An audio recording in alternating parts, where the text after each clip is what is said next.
Plus jeune, j'aurais aimé être photographe, saisir le moment. Mais malheureusement, je n'ai pas ce talent et je n'ai pas le bon appareil. Et comme dirait mon invité, ce n'est pas l'appareil photo qui fait une bonne photographie, mais bien celui qui est derrière la caméra. Cette semaine, je reçois Manon Dumas, photographe. Manon habite Saint-Joachim.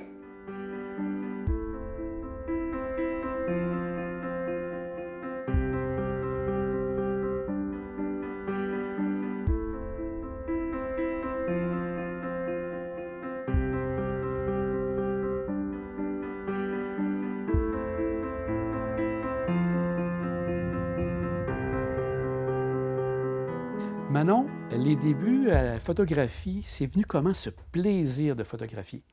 En fait, le plus loin que je me rappelle, c'est que j'avais une douzaine d'années quand j'ai eu mon premier appareil photo. C'était un 110 mm, là, tu sais, les tout petits. Puis j'ai toujours eu le désir de l'image. J'ai étudié J'ai fait au cégep en art visuel.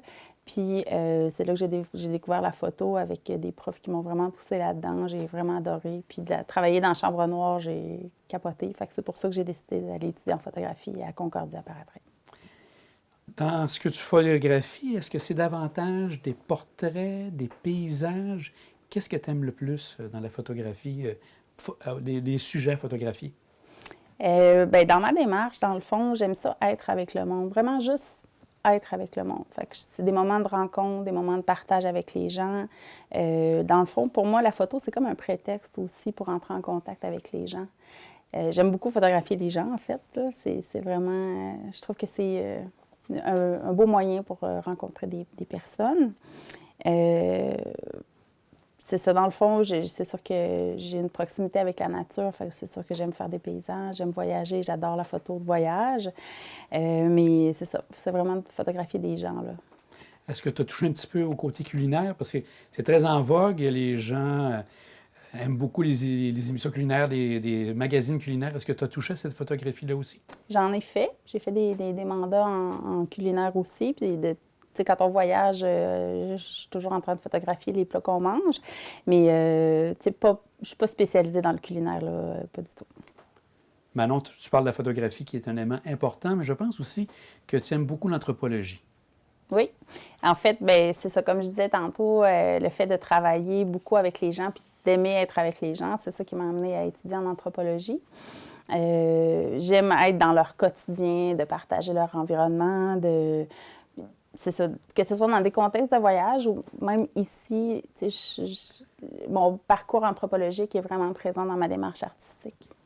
Il est arrivé un élément tragique dans ta vie, tu as eu à perdre un œil. Ça a changé de quelle manière ta façon de vivre et aussi peut-être de travailler, là? Est-ce que tu peux nous en parler un peu plus? Oui, en fait, la photo a toujours fait partie de ma vie, mais par le fait que j'avais travaillé en Amérique latine, j'ai travaillé dans le milieu communautaire.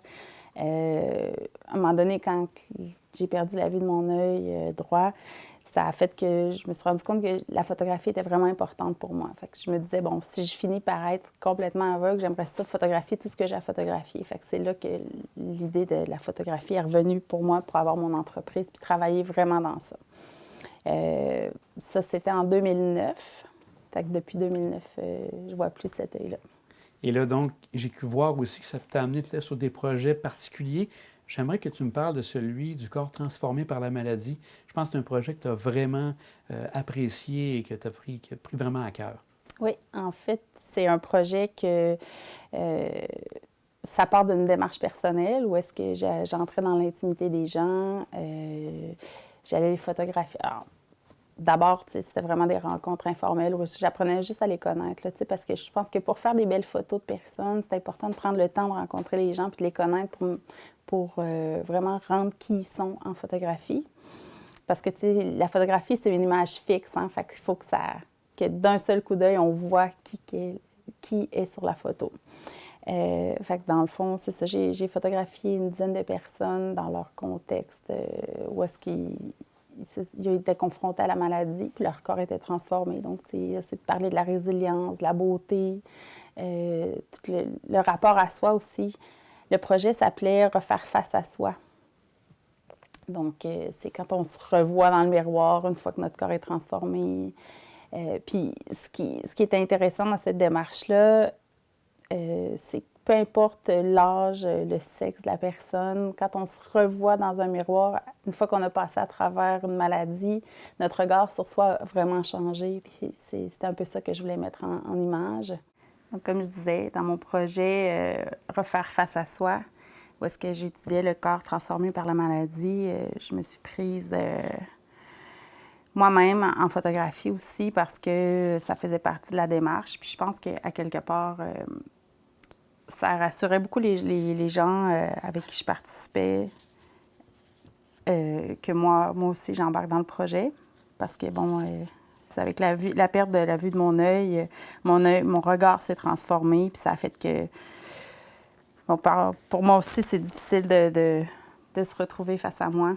Quand je me regarde dans le miroir le matin, quand je me prépare, c'est des moments d'intimité où est-ce que je me questionne beaucoup sur moi, puis sur comment je me positionne dans le monde, puis le regard que les gens peuvent porter sur moi aussi. L'idée, c'était de démontrer aussi qu'à travers les épreuves, bien, on finit par être beau aussi, puis que c'est une question de résilience à travers tout ça. Un moment d'introspection, tu sais, quand tu es vraiment face à toi, là, puis que là, tu réalises l'ampleur que peut avoir la maladie dans ton quotidien ou dans ton corps, puis de voir tout ça transformer. Puis, dans le fond, c'était aussi, ce projet-là, vu que c'était en photographie, c'était une façon aussi de rendre la maladie belle, de voir qu'on peut être beau même si on est différent. Puis, bien, en fait, qu'on est beau, surtout parce qu'on est différent. Fait que c'était ça que je voulais mettre de l'avant. C'est un travail que tu as à faire régulièrement, de bien placer les gens à l'aise? Oui, moi, je pense que la photographie, pour que la photographie soit belle puis que soit à l'image de la personne, c'est important d'avoir un lien de confiance. Puis ce lien de confiance-là n'arrive pas quand tu arrives chez la personne, puis là, tu débarques, puis clic, clic, clic. C'est pas comme ça. Tu sais, souvent, je vais passer une demi-heure, une heure à jaser avec les gens, puis quand je vais sentir que la personne est prête, là, ça va être le temps de sortir l'appareil photo. Puis pour moi, c'est vraiment important. Tu sais, je ne vais pas prendre des photos c'est pas dans le but d'intimider les gens, là, du tout. Là. C'est vraiment d'être avec les gens. Tu as aussi travaillé sur d'autres projets intéressants, entre autres sur la côte de Beaupré, tu avais avec les 3 couvents, je pense. Ça s'est passé comment, ce projet-là? Ça, c'était avec Christine Bricot, qui est une ethnologue. Elle faisait des entrevues, enregistrées, où est-ce qu'elle rencontrait 30 personnes âgées de la côte de Beaupré qui racontaient leur parcours, leur vie, tout ça. Puis moi, j'ai eu le mandat de photographier ces personnes-là, d'aller les rencontrer, puis de passer du temps avec eux, puis de les rencontrer. Manon a aussi travaillé sur un projet intitulé « On se rencontre, on se raconte », où elle a photographié des pèlerins en visite pendant la neuvaine de Sainte-Anne-de-Beaupré.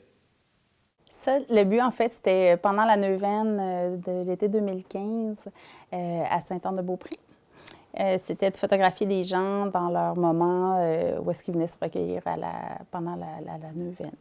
Fait que c'était de rencontrer les gens, les pèlerins, les gens qui habitent Sainte-Anne, comment c'est vécu, tout ça. C'est un peu avec un angle documentaire, mais surtout de photographier la vie autour de la neuvaine. Comment tu as travaillé? Donc, tu dois te faire le plus discrète possible. Quelle est ta méthode pour, justement, pas envahir la bulle de la personne? Je dirais que c'est dans l'approche. Tu sais, je suis quand même... je suis assez discrète là, dans la vie. Là. Fait que, tu sais, je m'approche tranquillement. Puis, tu sais, quand je vois que les gens me regardent, je leur fais signe, tu sais, est-ce que je peux vous photographier? Puis des fois, c'est comme ça. Puis on entretient une conversation, on développe un lien, puis je les photographie. Tu as travaillé aussi sur un projet qui s'appelait Paysard avec, je pense, dans Charlevoix, Mémoire du terroir. C'était un projet qui s'est fait de quelle manière? Tu es approché de quelle façon? En fait, j'ai soumis une idée de projet. C'était à l'été 2018, si je me rappelle bien. Puis moi, j'avais soumis le projet Mémoire du terroir, où est-ce que j'ai rencontré 8 producteurs agricoles de Charlevoix. Je les ai photographiés. Puis je me suis inspirée un peu des entretiens que j'ai eus avec eux. Puis j'ai fait des petits poèmes que j'ai accrochés sur... Puis toute l'exposition... En fait, ça donnait un projet une installation photographique où est-ce qu'il y avait les portraits de ces producteurs agricoles-là et des petites bribes de poésie là, accrochées sur la clôture. C'était chez Alpaga Charlevoix. Est-ce que c'est quelque chose que tu fais régulièrement, de la collaboration avec d'autres artistes? Oui, oui, certainement. Je travaille beaucoup avec des artistes, mais avec des organismes, des écoles. Là, en ce moment, je travaille je suis une ressource comme une expertise en photographie pour un projet de Photo Voice dans une recherche à l'Université Laval. C'est ça, j'ai différents projets. J'ai travaillé pendant 7 ans sur le projet Héritage d'un peuple en photo, un projet en persévérance scolaire avec le Carrefour Jeunesse Emploi de Montmorency, OK. où est-ce que je donnais des ateliers de photo à des jeunes, puis quand je les sentais assez prêts, bien, on allait photographier des personnes âgées dans les résidences. Ça fonctionne comment? Les gens t'approchent? Est-ce que toi, t'approches les gens, des fois, qui auraient peut-être des besoins photographiques? Comment ça fonctionne? C'est vraiment les gens qui viennent à moi. Je ne suis pas très vendeuse de mes produits. Là. Je suis plutôt... j'aime pas trop ça, mais en fait, c'est ça. Je laisse les gens venir à moi. Puis, tu sais, ça fait partie aussi de... Je pense que quand on veut se faire photographier, on va chercher quelqu'un qui peut nous ressembler aussi, qui peut donner un rendu qui va nous ressembler. C'est un peu comme ça, là. C'est le bouche à oreille qui le bouche à oreille, vraiment. Les gens te connaissent et apprécient ce que tu fais. Oui, je pense que c'est comme ça. J'ai pas fait de publicité du tout, là. Quelques jours auparavant, nous avons pu assister à une séance photo avec Manon, qui avait comme modèle cette journée-là Anne-Claire. Manon a pu nous livrer quelques trucs en photographie, dont l'importance de la lumière.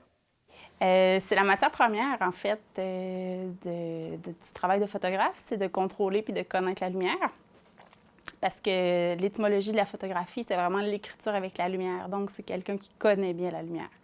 Est-ce que tu aimes prendre la lumière plus extérieure? Comment tu travailles à ce moment-là? Moi, je travaille beaucoup à la lumière naturelle. On le voit ici, là, j'ai monté un réflecteur justement pour faire réfléchir la lumière qui arrivait par la fenêtre.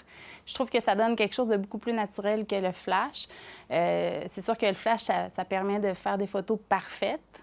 C'est vraiment intéressant, mais quand que je photographie des gens, je préfère la lumière naturelle là, pour rentrer plus dans l'intimité, parce que c'est toujours plus intimidant aussi d'arriver avec des flashs.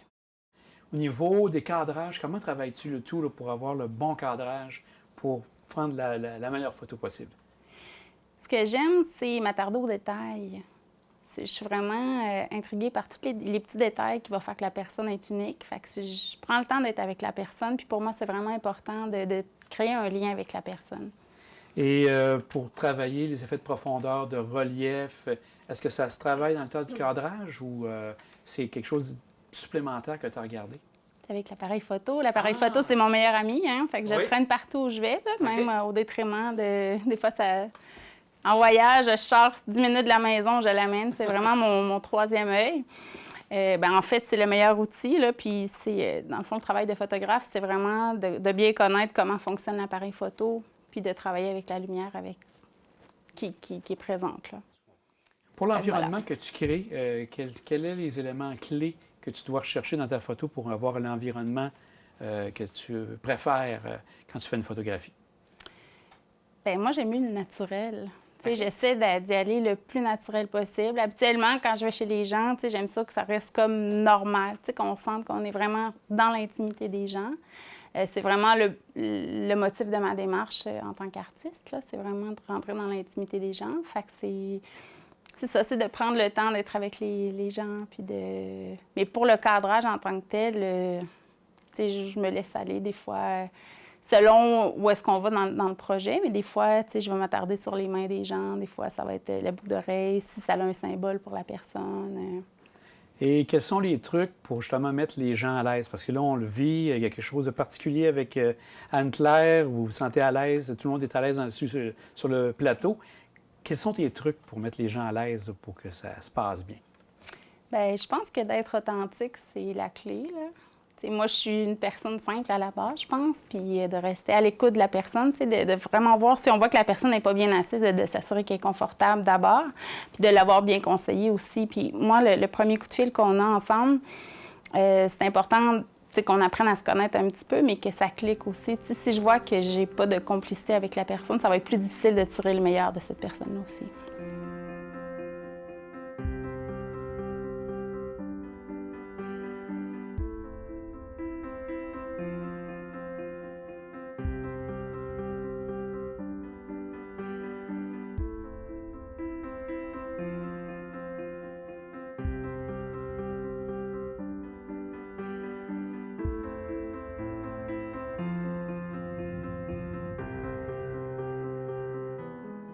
tu fais un retour aux études. Dans quel domaine tu retournes aux études? Je reviens encore en anthropologie. Oui, je suis inscrite à la maîtrise en anthropologie à l'Université Laval. Et quel est le lien avec la photographie? Je pense qu'il y en a un assez important. Bien, indirectement, oui. Le fait de rencontrer des gens, la photo qui est un prétexte, mais l'anthropologie qui est vraiment le contact avec les gens, les rencontres, travailler sur les différences, c'est vraiment ce qui m'intéresse. Pour faire le métier que tu fais, tu as sûrement des fois besoin de te ressourcer, d'aller chercher de l'inspiration. De quelle manière tu vas chercher justement ce décrocher, on pourrait dire, là, pour pouvoir après ça revenir dans ton métier? Mais je dirais que je décroche pas tant que ça. Non? Pour vrai, c'est rare que je sors de la maison et que j'ai pas mon appareil photo dans mon sac ou accroché sur le bord de l'épaule. Tout est un prétexte pour être photographié, selon moi. Fait que j'ai toujours mon appareil photo avec moi. C'est ton compagnon, là. Ah, c'est mon troisième œil. Vraiment, vraiment. Puis il y a un photographe qui disait que c'était l'extension de soi, là, d'avoir l'appareil photo au bout de la main. Fait que moi, c'est vraiment ça. C'est vraiment difficile pour moi de me détacher puis de partir sans appareil photo. Donc, pour une photographe, ce qui doit être intéressant aussi, c'est les voyages. Tu as sûrement voyagé un peu partout. Quels sont les endroits que tu as préférés dans tes voyages à travers le monde? J'ai été surprise de tomber en amour avec l'Amérique latine. C'était un peu un hasard que je me retrouve là-bas. Puis je suis vraiment littéralement tombée en amour là-bas. Le Guatemala, c'est un pays où j'ai travaillé longtemps, puis que je retourne. En tout cas, j'essaie d'y aller le plus régulièrement possible. Donc, mon amour pour le Guatemala a commencé la première fois que je suis allée en 2002. Je suis retournée en 2003 après pour y passer presque plusieurs mois. J'ai rencontré des gens avec qui je me suis très attachée, dont Albertina, avec qui j'ai travaillé beaucoup, qui est une femme extraordinaire qui m'a beaucoup inspirée. C'est des jeunes du hameau où j'ai habité qui sont maintenant rendus des adultes maintenant, avec qui j'ai toujours des liens. Doña Albertina, encore une femme extraordinaire. Don Justo, qui est un homme qui est décédé aujourd'hui, mais qui a été très important au hameau.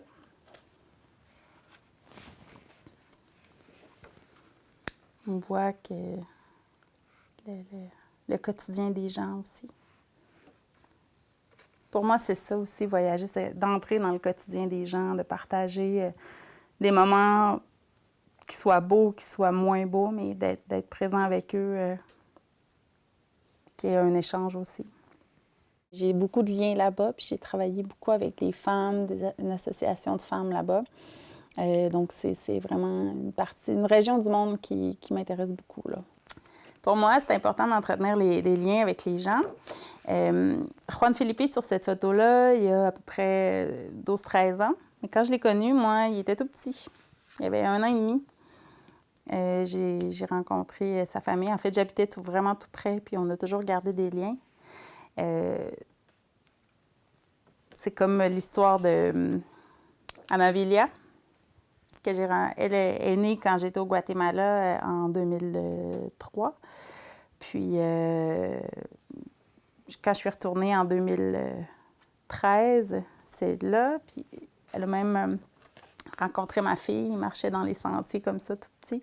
Puis, l'année passée, quand on est allé, on l'a vue maintenant, une belle grande fille de 18 ans. Et ces différents voyages lui ont permis de rencontrer une personne signifiante pour elle. Ici, on voit Daniel Hernandez Salazar, qui est un photographe guatémaltèque, que j'admire beaucoup pour son travail. Il a photographié beaucoup l'actualité, les revendications au Guatemala pendant la guerre civile et après la guerre civile, même en ce moment où est-ce que ça brasse quand même beaucoup au Guatemala. Il est toujours présent avec son appareil photo. C'est un photographe que j'admire beaucoup. Puis la dernière fois que je suis allée au Guatemala, j'ai eu l'audace de communiquer avec lui pour lui demander d'aller le rencontrer, puis il a accepté. Je lui ai demandé si je pouvais le photographier, puis il a accepté. Donc pour moi, ça a été un moment vraiment important dans ma vie. Si hubo genocidio. Oui, il y a eu un génocide au Guatemala. C'est une des photos les plus emblématiques de cette période-là que Daniel Hernandez Salazar a faite. C'est une photo qui s'est promenée un peu partout dans le monde. Puis c'était vraiment dans le but de faire connaître la situation qu'il y a eu au Guatemala. Si on regarde pour le métier que tu fais, quelles sont d'après toi les qualités pour un bon photographe? D'après moi, c'est d'être patient quand même, puis d'être à l'écoute de ce qui se passe, être capable d'observer, parce que tout est beau. Il suffit juste de trouver le bon angle, puis des fois, juste de se revirer, tu sais, pour regarder différemment de ce que les gens voient, ou de juste lever la tête, ou de regarder, ça peut créer des belles images, là. Tu dis de te relever la tête. Je pense qu'ici, sur la côte de Beaupré, tu as plein de possibilités. On parle avec les oies. De quelle manière ça t'inspire, cette côte de Beaupré-là? C'est sûr que moi, les oies, ça fait partie un peu de notre quotidien. J'aime ça aller prendre le temps de les photographier quand je les entends ou quand je sors de la maison. Je vois les oies matin, midi, soir, quand c'est la période de migration. J'adore ça c'est sûr. Est-ce que tu as d'autres lieux sur la côte de Beaupré que tu aimes photographier aussi? Bien, le fleuve, je trouve qu'il est très inspirant. Tu sais, c'est pas pour rien que les gens se sont toujours rassemblés proches de ce cours d'eau-là. C'est immense. Puis, tu sais, ici, moi, je viens de Lauson, en fait, là, sur la Rive-Sud. Fait que j'ai grandi sur le bord du fleuve. Là, ici, je trouve ça plus difficile de ne pas avoir accès directement. Tu sais, vraiment, se mettre les pieds dans l'eau ici, je trouve ça difficile. Mais je m'accommode, là. Mais au moins, il y a une proximité au fleuve. Puis, tu sais, aller jusque sur la Côte-Nord, pour moi, c'est une façon de se ressourcer aussi, là, l'accès au fleuve. Qu'est-ce que tu trouves plus difficile dans le travail de photographe? Bien, en fait, c'est d'être toujours alerte à la créativité, tu sais, de toujours se poser des questions à comment je vais faire pour rendre ça beau, pour ça, tu sais, un exemple, un produit quelconque à photographier dans un contexte plus commercial, là. Mais des fois, c'est des difficultés techniques, tu sais, que le flash est comme sur le bord de lâcher, que là, tu essaies de comprendre qu'est-ce qui se passe. Fait que, tu sais, des fois, Un peu de nervosité qui embarque à ce moment-là. Oui. C'est la même chose aussi quand je faisais des mariages. C'est des moments où est-ce que tu veux pas manquer le moment où est-ce que ils se disent oui, tu sais. Fait que c'est beaucoup de pression. Bien sûr, parce que tu n'as pas l'occasion de reprendre. C'est vraiment ça. sur le moment. Donc, ça, c'est, comme tu dis, c'est peut-être le bout un peu plus difficile. Mais qu'est-ce qui est agréable du métier de photographe? Je trouve que c'est vraiment un privilège de rentrer dans l'intimité des gens, de photographier. Puis, tu sais, que les gens te disent « OK, je te fais assez confiance pour que tu me photographies, puis qu'après, que je me trouve belle ou que je me trouve beau. » Ça, c'est le plus beau merci qu'on peut pas recevoir, là, tu sais, de sentir que les gens se ressemblent puis qu'ils sont fiers de dire qu'ils ont été photographiés. Ça, c'est... Pour moi, c'est important que les gens s'apprécient puis soient capables de reconnaître leur beauté, là. Dans tout ça, avec le nombre innombrable de photos que tu as prises, est-ce que tu as eu des honneurs, des prix que tu as remportés grâce à tes photos? Oui, j'ai remporté quelques prix, entre autres un prix d'Amnesty International. Là, ça fait quand même un bout de temps, là, mais c'est un beau prix. J'étais quand même très fière de ça. C'était un petit garçon avec le visage un peu sali, avec un petit béret. On remarque ici que c'est des photos toutes faites en argentique parce que j'ai beaucoup aimé travailler en argentique. J'aime encore beaucoup ça. C'est juste que j'ai plus l'occasion de travailler tant que ça en argentique. En fait, je me donne pas le privilège de travailler en argentique comme ça. On remarque le tour, là, c'est le négatif. Fait qu'on voit que ce qui est dans la photo, dans le fait, l'image, c'est vraiment ce qui a été photographié.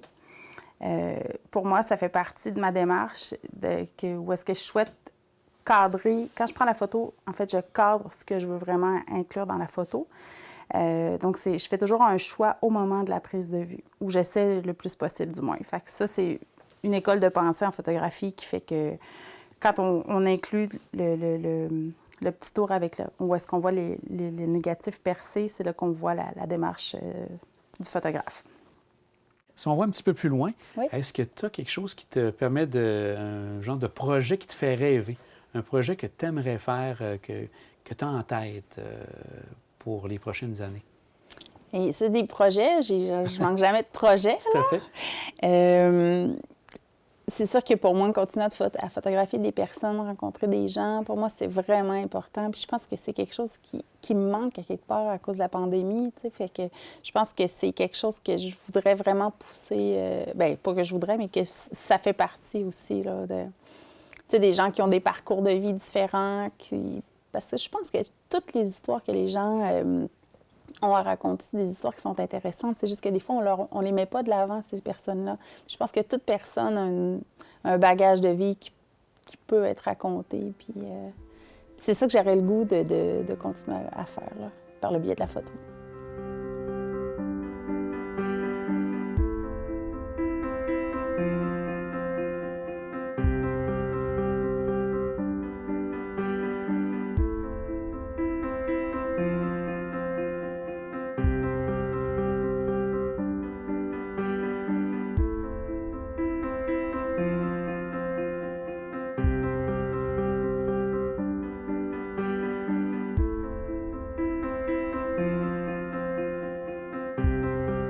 Comme vous avez pu le constater, Manon est une passionnée de la photographie et possède un talent inouï.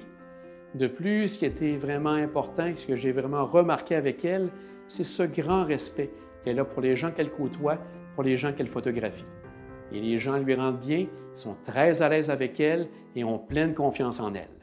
Pour en savoir un peu plus sur Manon, je vous invite à visiter sa page Facebook. J'espère que l'émission vous a plu et à très bientôt.